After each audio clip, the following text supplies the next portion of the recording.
Hi friends, मैं हूं आपका पूजन और आज हम पढ़ेंगे पोटेंशियल एनर्जी। तो पोटेंशियल एनर्जी है क्या?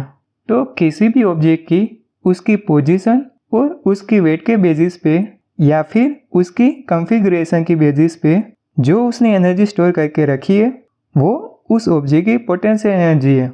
इसको ऐसे भी कर सकते हो कि जब भी कोई ऑब्जेक्ट एनर्जी पोजेस करती हो, अगर वो उसकी पोजीशन और उसकी वेट पे डिपेंडिंग हो या फिर उसकी कॉन्फ़िगरेशन पे डिपेंडिंग हो तो उस एनर्जी को हम क्या कहेंगे? Potential energy. आई नो अभी भी कुछ समझ में नहीं आया होगा। इसको ना और अच्छी तरीके से समझने के लिए पोटेंशियल एनर्जी को दो अलग अलग भागों में डिवाइड कर देते हैं। एक है ग्रेविटेशनल पोटेंशियल एनर्जी और दूसरा है इलास्टिक पोटेंशियल एनर्जी। तो सबसे पहले ग्रेविटेशनल पोटेंशियल एनर्जी क्या है? तो जब कोई ऑब्जेक्ट एनर्जी स्टोर करता है, अगर वो उसकी पोजीशन पे आई मीन्स उसकी हाइट पे डिपेंडिंग है और उसकी वेट पे डिपेंडिंग हो तो उस एनर्जी को ग्रेविटेशनल पोटेंशियल एनर्जी कहते हैं। मान लो कि एक फ़ोन को फर्स्ट फ्लोर से गिरा है और दूसरे बॉल को सेकंड फ्लोर से गिरा है, तो क्या होगा? फर्स्ट मोबाइल के कंपैरिजन में सेकंड वाला मोबाइल और अधिक ज़्यादा मोशन से गिरेगा, यानी कि और ज़्यादा काइनेटिक एनर्जी से नीचे की तरफ गिरेगा। तो आखिर दोनों की मोशन में डिफरेंस क्यों आया? तो इसीलिए डिफरेंस आया बिकॉज सेकंड वाले मोबाइल के पास ज़्यादा पोटेंशियल एनर्जी थी उसकी पोजीशन की वजह से, क्योंकि यहाँ पर सेकंड मोबाइल की हाइट ज़्यादा थी ना कंपेयर टू फर्स्ट मोबाइल। तो सेकंड मोबाइल की हाइट ज़्यादा होने की वजह से उसकी पोटेंशियल एनर्जी ज़्यादा थी, उसकी वजह से वो ज़्यादा मोशन कर पाया या ज़्यादा काइनेटिक एनर्जी जनरेट कर पाया। अब मान लो कि एक बॉल का वेट 1 kg है और सेकंड बॉल का वेट 2 kg है और दोनों को सेम फ्लोर से नीचे की तरफ गिरो तो तब क्या होगा? तो फर्स्ट बॉल की कंपैरिजन में सेकंड बॉल की मोशन ज्यादा होगी, क्योंकि जो सेकंड बॉल में जो काइनेटिक एनर्जी आई है गिराने के बाद वो उसकी ज्यादा वेट की वजह से आई है। तो कुल मिला के बात यह है कि पोटेंशियल एनर्जी उसकी हाइट और वेट दोनों पे डिपेंडिंग होती है। तो हमारी फॉर्मूला हो जाएगी gravitational potential energy is equal to weight into height. अब बात करते हैं इलास्टिक पोटेंशियल एनर्जी। तो इलास्टिक पोटेंशियल एनर्जी दो चीज़ों पे डिपेंडिंग होती है। एक तो उस ऑब्जेक्ट का मटेरियल कैसा है और दूसरा वो कितना स्ट्रेच हो सकता है या कितना कंप्रेस हो सकता है। मान लो कि कोई स्प्रिंग है, उसको जितना मैं स्ट्रेच करूँगा या कंप्रेस करूँगा उतना ही वो स्प्रिंग क्या करेगी? पोटेंशियल एनर्जी को स्टोर करके रखेगी। और आप जैसे ही उस स्प्रिंग को छोड़ देते हो तो जो स्प्रिंग ने पोटेंशियल एनर्जी स्टोर करके रखी थी वो रिलीज करके वापस उसकी नॉर्मल पोजीशन पे आने की कोशिश करेंगी।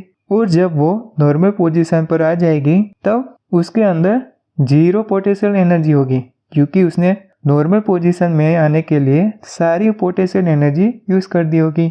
यानी कि आपने जितना वर्क डन करके स्प्रिंग को खींचा था उतना ही पोटेंशियल एनर्जी को स्टोर कर दिया। और आपने जैसे ही स्प्रिंग को छोड़ा तो उस स्प्रिंग ने जो पोटेंशियल एनर्जी को स्टोर करके रखी थी वो रिलीज करके वो वापस से नॉर्मल पोजीशन पे आ जाएगी। और दूसरी चीज़ क्या मैटर करती है? तो उसका मटेरियल कैसा है। अगर ये स्प्रिंग पतली वायर की बनी हुई है तो ये स्ट्रेच या कंप्रेस हो जाएगी, लेकिन अगर ये स्प्रिंग कांच की होती तो क्या ये स्ट्रेच या कंप्रेस हो पाती? नहीं ना।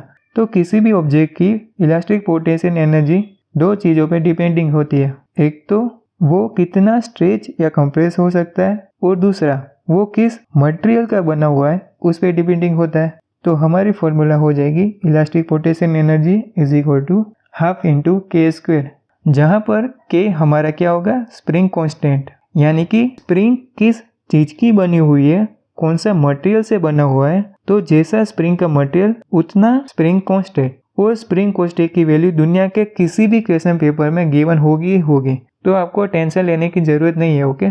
और एक्स का मतलब ये है कि जब स्प्रिंग नॉर्मल पोजीशन पर थी और फिर उस स्प्रिंग को स्ट्रेच या कंप्रेस करके उसकी पोजीशन में जो चेंज कर दिया होगा, मतलब कि स्प्रिंग को खींच के जितना डिस्प्लेसमेंट करवाया होगा उसके नॉर्मल पोजीशन से, वो हो जाएगा हमारा एक्स। फॉर एग्जाम्पल एक स्प्रिंग का कांस्टेंट 200 न्यूटन पर मीटर है और उस स्प्रिंग को खींच के हमने 0.6 मीटर का डिस्प्लेसमेंट कर दिया, तो उस टाइम पे स्प्रिंग के अंदर कितना इलास्टिक पोटेंशियल एनर्जी होगा और फिर स्प्रिंग को छोड़ने के बाद कितना पोटेंशियल एनर्जी होगा वो भी फाइंड करना है। तो elastic potential energy is equal to half into K square. Is equal to half into 200 newton per metre into 0.6 metre square is equal to 36 newton metre होगा या 36 जूल्स होगा।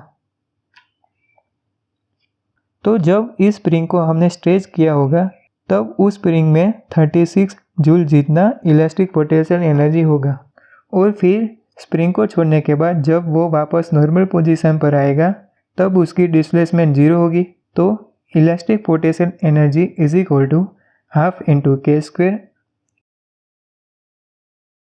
Is equal to half into 200 newton per metre into 0 metre square is equal to 0 newton metre होगा। यानी कि जब वो spring normal position पर होगी तब स्प्रिंग के अंदर 0 इलास्टिक पोटेंशियल एनर्जी होगी। ओके, अब नेक्स्ट वीडियो में कंजर्वेशन ऑफ एनर्जी के बारे में समझेंगे। तब तक के लिए keep learning and keep growing.